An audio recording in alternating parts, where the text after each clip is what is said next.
In this lecture, we're going to take a closer look at how banks and the bond market and the stock market serve their functions within the financial system. Let's start by talking about banks. Banks basically gather money from their depositors and lend it out to potential borrowers. So when you deposit your money into a bank, the bank pays you a small amount of interest. The bank also is commonly approached by people who want to borrow money. It could be households, it could be businesses. And when approached by these people, what they do is they evaluate whether it's worth making a loan to this person. And then what they do is they take the money that you deposited in their bank and lend it out to this borrower if they feel the borrower is a good risk. Now banks, how are they able to do this? Well, they pay you a small amount of interest when you deposit your money in the bank. And then, so for instance, they might pay you, let's say, 1% annually for every dollar you have saved in the bank. And then they charge the borrower 10% interest. So there's quite a margin there between what they pay you and then what they receive from the potential borrower. That difference, that 9-point interest rate differential, goes to the bank, because what the bank does is it's serving a purpose, right? It is providing a service by matching up the borrowers and the savers. And the bank, what they also do is they are minimizing information costs.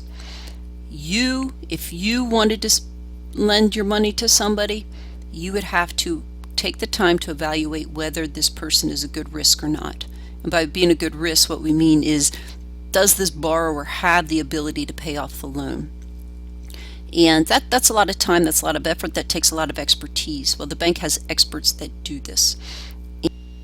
And so it's these experts that can look at two different loan applications and make the decision about which one is really going to be a better risk.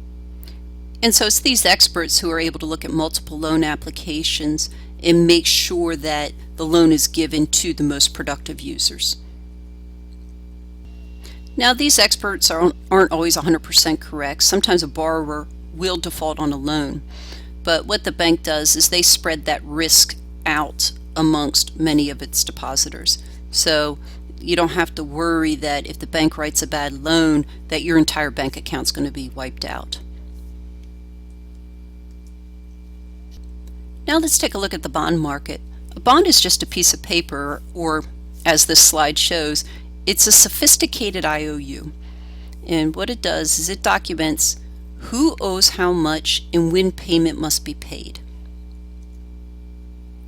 A bond is a case where the party that is issuing the bond, which is the borrower, is borrowing directly from the public. So you don't need that intermediary there. You don't need something like a bank where that institution is necessary to bring the borrower and the saver together.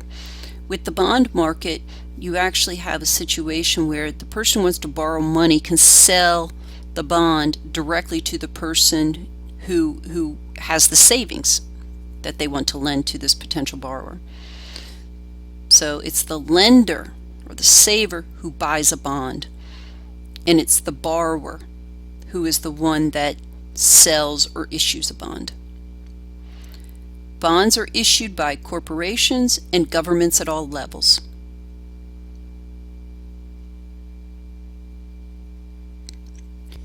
So even though it's corporations and governments that are issuing the bonds, there is risk involved.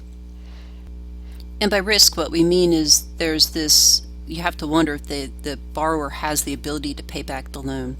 So remember, when we talked about banks, we saw that the bank basically had experts that would evaluate the risk and make sure that the saver's money was being put in the hands of the most productive users.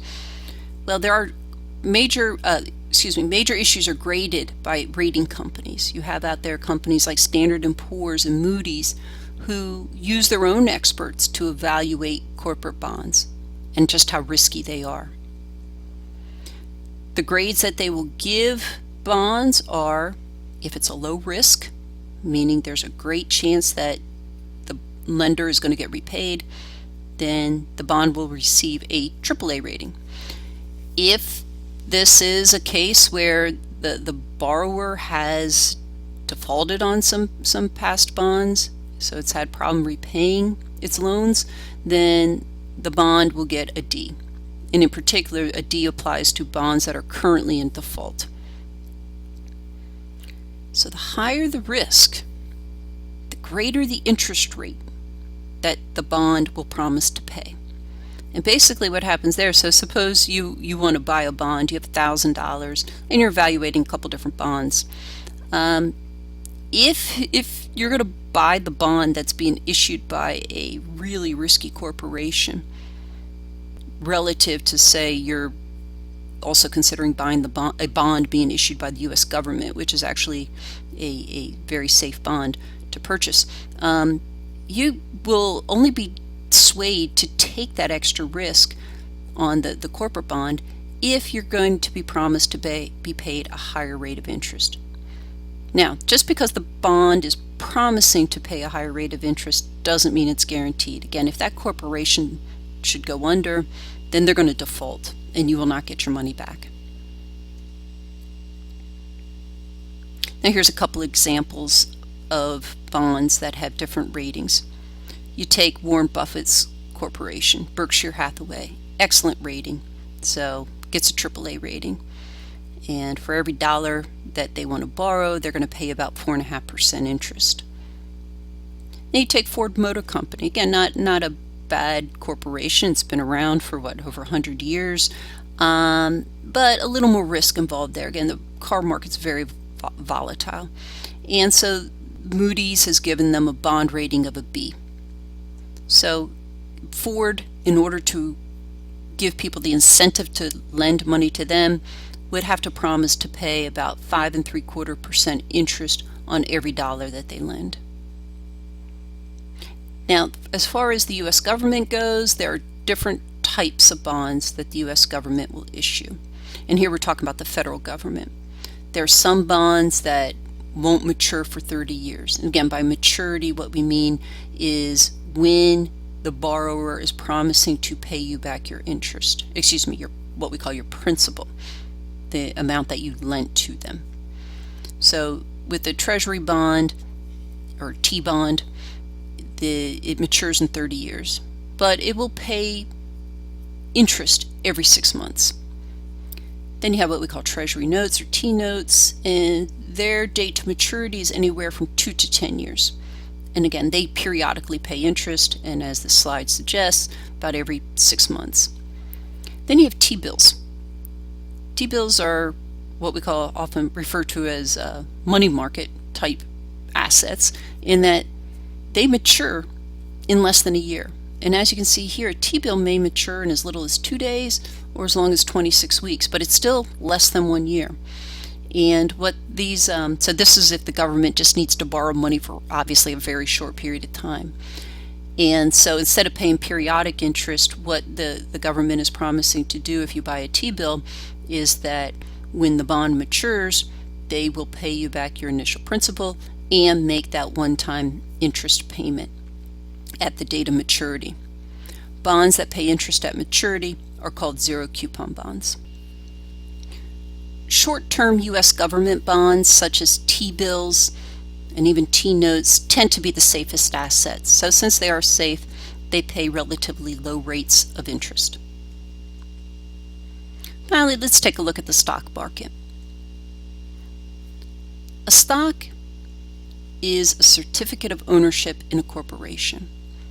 So you have a corporation who needs to raise money for capital expenses. And they could either go to a bank, they could issue bonds, or another alternative is to sell ownership in the company. And so if you buy a stock that has been issued by a company, you essentially are being given part ownership, and so you will be entitled to a share of the firm's profits.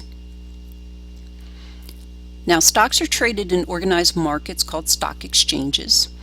You're probably familiar with the New York Stock Exchange. It's the largest in the world. It's not the only place where stocks are traded, though. The Tokyo Stock Exchange is the second largest stock market in the world. When a corporation is issuing stock for the first time, it's referred to as an initial public offering. And that is when, so by selling the stock, it is raising capital. So it's selling, let's say, $5 million worth of stock. It's going to get $5 million worth of capital. Now, interestingly, the activity that takes place on the stock exchanges, like the New York Stock Exchange, those are not initial public offerings. Those stocks that are being traded on the exchange are what are known as secondary stocks. So these were stocks that had previously been purchased, but now they're just trading hands. So this just means that ownership rights are being transferred from one person to another, and the corporation whose stock they're trading, that corporation's not earning any more capital or raising any more capital on the stock market. So the stock market, just like we saw with banks and the bond market, brings borrowers and savers together. And since this is a place where firms can go to borrow money, the stock markets encourage investment, and ultimately we know that investment or capital accumulation is going to lead to economic growth.